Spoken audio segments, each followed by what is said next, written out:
Hi and welcome to Swing of the Month. Here we've got a fantastic transformation from this client, and hopefully I can share some insights here that will help you with your swing or help you understand more about the game. So the original swing here on the left of the screen. The key issue here, along with the start or setup angles, with the front of the body and the spine angle being a little bit more toward the target than you want to see for this type of pattern of swing.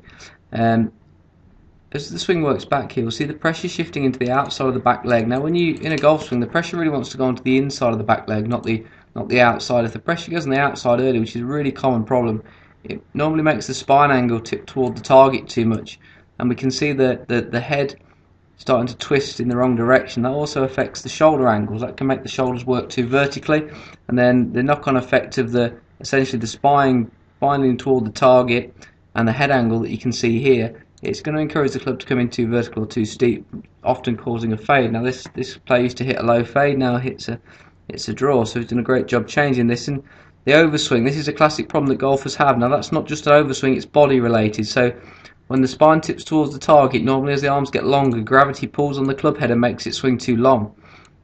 So the overswings are body related, they're not actually just an overswing. So you can never fix an overswing by just trying to stop the overswing.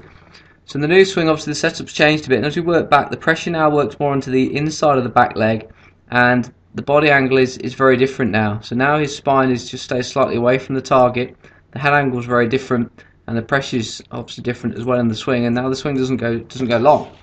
So this is awesome. Now, as the original one comes down, obviously there's a lot of work to do repositioning the body, and that's what can cause inconsistency with the shots and with how the club comes into the ball.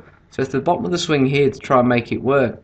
There's a lot of hand action or bottom arm expansion or extension here, and the front side really hasn't got enough pressure into it, shown by the foot slipping out, which doesn't lead to a consistent and stable impact.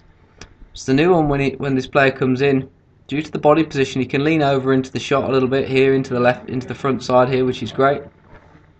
Then when he comes into impact now, the pressure in his front side is far greater, making the swing more stable as he hits, and this helps support his wrist action in terms of he doesn't have to flip his wrists or his hands aren't as active.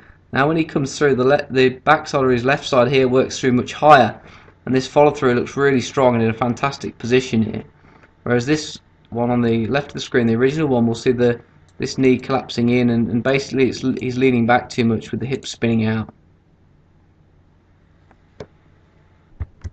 So as we look from the back view, there's also some great changes here that will be useful to reference. So the posture is quite different. This is quite a common golf posture, which is just a little bit too upright and too seated essentially. So now there's more lean over, which creates more room underneath the rib cage to swing. So with this posture and combine it with the pressure shift we saw from the front, we'll see the club working too flat or in or around or too horizontally at this stage. Again, this is a lot to do with the body and the concept of radius. So the new one now, this is very different at the same stage, which is going to change the play and what the club will look like at the top of the swing. So now this one goes very long and what we call across the line, and the club's actually kind of in this position at this stage. So the new one, when it goes up, again, very different here. So in this position on the right, where the club's not across the line, this is far simpler to come down from because the shaft angle doesn't have to change too much. Whereas in the original one here, we'll see the arms kind of looping or shifting over, as you can see here. This is a classic over the top move, which is all body related.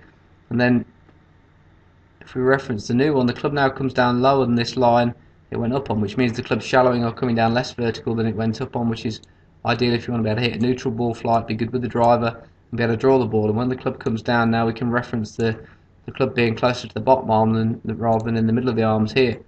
So this will look very different at this stage when we get down to the hip or waist height position. The club's now slightly behind or in line with the hands. This is outside the hand line, which normally indicates the club travelling too much to the right or a fading pattern of ball flight.